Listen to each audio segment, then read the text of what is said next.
Lock jaw or sometimes TM joint అంటే temporomandibular joint అంటే మన ఈ నోటికి జాయింట్ ఉంటుంది చూసారా, నోరు ఓపెన్ చేయడానికి క్లోజ్ చేయడానికి వీలైన జాయింట్. ఆ జాయింట్లో చాలా మందికి ఒక వెరీ కామన్ ప్రాబ్లం ఉంటుంది. ఏంటి? క్లికింగ్ సౌండ్స్ రావడం. క్లికింగ్ సౌండ్స్, టక్ టక్ టక్ అని సౌండ్స్ వస్తుంటాయి. Hi everyone, I'm doctor Shashikant, senior consultant cosmetic and plastic surgeon. ఒక్కొక్కసారి అది జాయింట్ నోరు ఓపెన్ చేసినప్పుడు, ఎస్పెషల్లీ ఎక్కువగా ఓపెన్ చేసినప్పుడు, యాన్ చేసినప్పుడు అంటే ఆవిలించినప్పుడు కానీ, ఆర్ ఎల్స్ నిద్రలో అన్నం తినేటప్పుడు ఎక్కువ పెద్ద ముద్ద పెట్టుకున్నప్పుడు, నోట్ ఎక్కువగా ఓపెన్ చేసినప్పుడు ఏమవుతుంది, జాయింట్ ఒకసారి ముందుకు వచ్చి జరిగినట్టు అనిపిస్తుంది, మళ్ళీ లోపలికి వెళ్ళి. సో దీన్నే టెంపరోమాండిబులర్ జాయింట్ డిస్లొకేషన్ ఆర్ సబ్లక్సేషన్ అంటారు. అది కొంచెం ముందుకు వచ్చి బయటకు వెళ్ళిపోతే, లోపలికి వెళ్ళిపోతే అది సబ్లక్సేషన్ అంటారు. ఒక్కొక్కసారి కొంతమందికి ఏమవుతుంది, కంప్లీట్గా బయటకు వస్తుంది, కంప్లీట్గా లోపలికి వెళ్ళిపోతుంది, అది డిస్లొకేషన్ అంటారు. సో ఇది చాలా సార్లు అదంటే బయటకు వస్తుంది, వెళ్ళిపోతుంది. సో అప్పుడు జనరల్గా ఇబ్బంది ఉండదు, ఆ సౌండ్స్ రావడం తప్పితే అప్పటికి ఇబ్బంది ఉండదు. కానీ ఇలాగే జరుగుతూ ఉంటే, కంటిన్యూస్గా బయటికి రావడం, లోపలికి వెళ్తూ ఉంటే, అక్కడ ఉన్న కార్టిలేజ్ ఏదైతే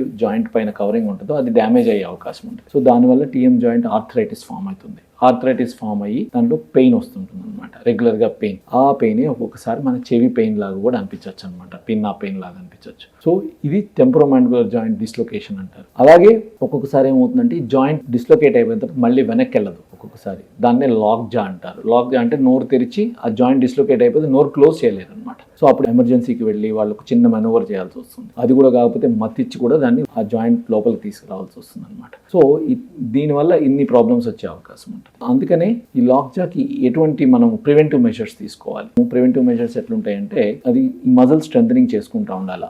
ఎస్పెషల్లీ ఈ మెసెటర్ మజిల్స్, ఈ ఇక్కడ ఉన్న చుట్టుపక్కల మజిల్స్, టెంపరాలిస్ మజిల్స్, చీవింగ్ చేసే మజిల్స్ని మనం దవడ బిగిస్తూ ఓపెన్ చేస్తే ఆ దగ్గరికి లాగి పట్టడం వల్ల ఒక్కొక్కసారి చాలా వరకు అది రిలీఫ్ వస్తుంది. ఆర్ ఎల్స్ చిన్నెక్ స్ట్రాప్ అని ఉంటుంది. చిన్నెక్ స్ట్రాప్ అంటే ఇక్కడ నుంచి ఒక ఎలాస్టిక్ స్ట్రాప్ ఉంటుంది. సో దాన్ని ఏం చేస్తుంది, యానింగ్ ప్రివెంట్ చేస్తుంది అనమాట. సో ఇలా ఆ ఎక్స్ట్రీమ్ మౌత్ ఓపెనింగ్ ప్రివెంట్ చేయడం వల్ల బయట జాయింట్ డిస్లొకేషన్ ఆర్ సబ్లక్సేషన్ని మనం కొంచెం కంట్రోల్ చేయొచ్చు. సో దీనివల్ల ఏదైతే ఆర్థరైటిస్ ప్రోగ్రెస్ అవడం తగ్గుతుంది అనమాట. సో ఇలా మనం టీఎం జాయింట్ని ప్రాబ్లమ్స్ని కొంతవరకు ట్యాకిల్ చేయగలం.